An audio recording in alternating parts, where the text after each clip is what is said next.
When it comes to teaching children how to read, there's only a very small difference between it looking like this Sat. or it could look a bit like this. Chicken. One skill is the only difference. That's the difference between a child that can read lots and lots of words independently and start to read whole sentences, and another child that can't read a single word independently at all. If children have a few key skills of reading all working together, then they're able to do things like this.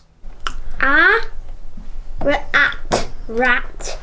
It is bad. A rat is bad.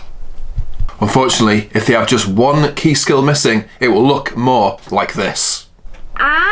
Rat. Broccoli. It's a chicken. Balloon. But what is this key skill?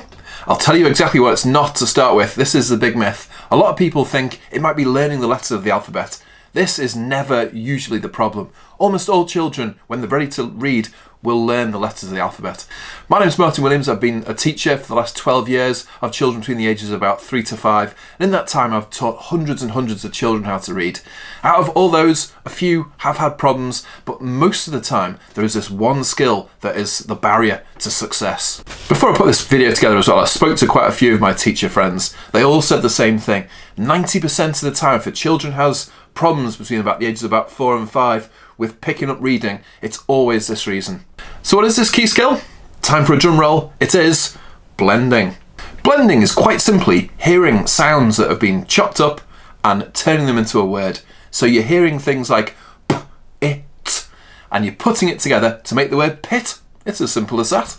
Let's do one visually. Here's a word. I'm just going to sound it out a bit like hat. And it's that sweeping under bit at the end and saying the word. That is the blending bit. Hat. If you can't hear the sounds put together, you can't do that bit. You go a bit like sausages and all that kind of stuff. Whatever kind of guess they come up with, and that is the problem. So now we know it's blending that is a problem, but how on earth do we address this? What are the best ways of teaching blending to young children? Well, here we go. I'm going to show you my 4 favourite methods of teaching blending. These have been developed through the School of Hard Knocks, through 10 years of trying all sorts of things, 50, 100 different blending activities. I've narrowed it down to the 4 best. So here we go. Game number 1 is an absolute beast. This is blending with puppets. This is great if you're a teacher teaching lots of children, or if you're a parent as well, you can do this one. Either way, it works fantastically. Just need some kind of puppet. I've got this big monkey, but whatever you've got, fantastic. Could be a teddy, could be a finger puppet, whatever you've got, great. The idea of this is the puppet is just going to whisper a story. He's going to whisper a story in my ear. I'm just going to say I'm pretending he says, basically. I'm going to say it in one word in every sentence in sound talk. And the children are just going to try and guess what I'm trying to say. So, you get the idea. This is Max Monkey. Today he went to the park. Where did he go? To the park. What did you do in the park? In the park there was a pond. On the pond there was a duck. What was there? A duck.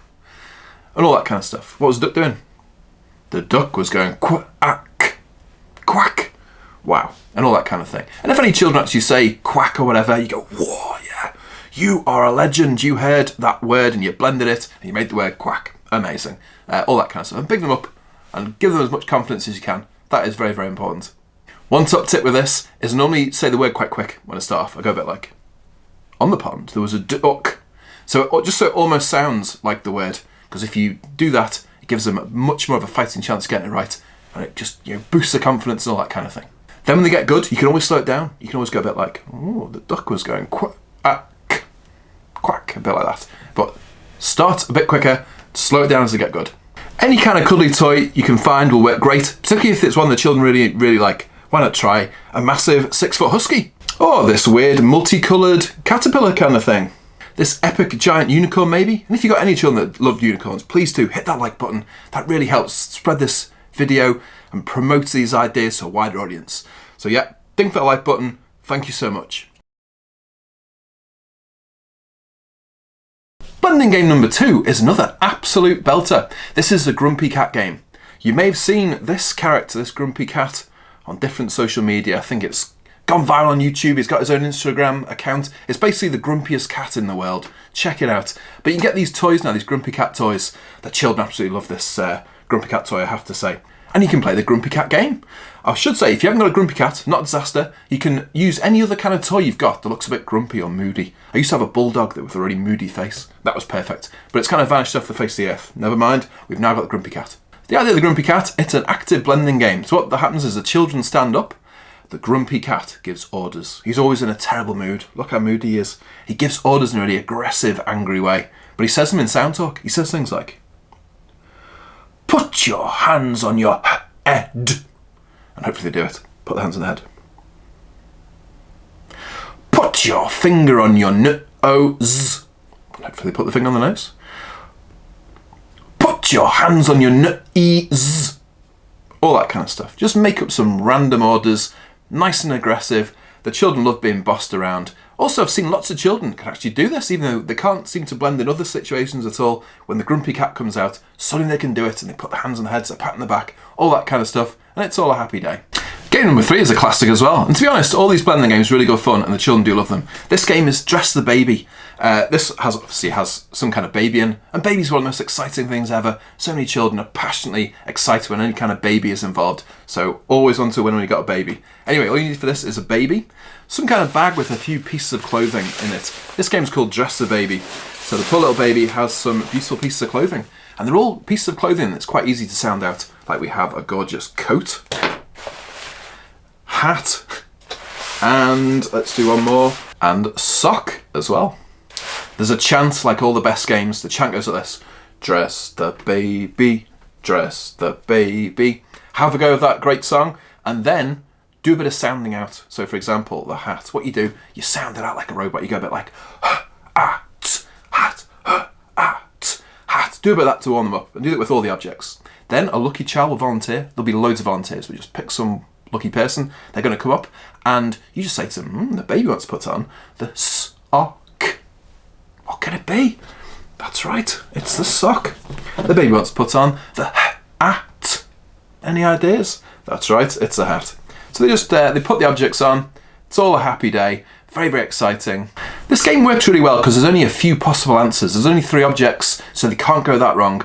And any game you can do like that narrows down the range of possible answers is the way to go with blending. Game number 4, Feed the Monkey. What you need for this, some kind of picnic hamper, like this. A monkey or similar, it could be a teddy or whatever you've got. So you'll need a few things that the monkey can take. For example, I have this gorgeous jug, cake, and cup. And they're all quite easy things to sound out, that's the idea of that one. There's a chant again, very similar to the Dress the Baby song. It goes like this: "Feed the monkey, feed the monkey." Have a go at the chant, and then you say to the children, right, the monkey wants to take with him the cup. What can it be? Hopefully some bright spark will say, yes, it's the cup. He wants to take with him the jug. What could it be? It's the jug. And all that kind of stuff. And a delicious picnic ready for action. If you're liking these games so far, then please do hit that like button. Just give it a little dink, and that'll be a happy day. And thank you so much. So we know the games now, but what about the top tips? The top tips for implementing these ideas? Well, there's a few things you need to know about.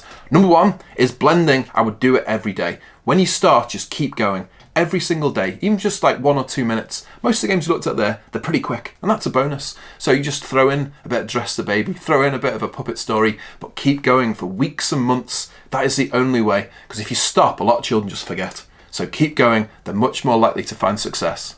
If you found this video useful, then another video you probably will enjoy is 7 alliteration games, where I've come up with all the best alliteration ideas, lots of exciting puppets, chants, songs, toys, all that kind of stuff, and just a crucial early skill that feeds really well into early reading. So thanks a lot for watching, check that one out, and I'll see you next time.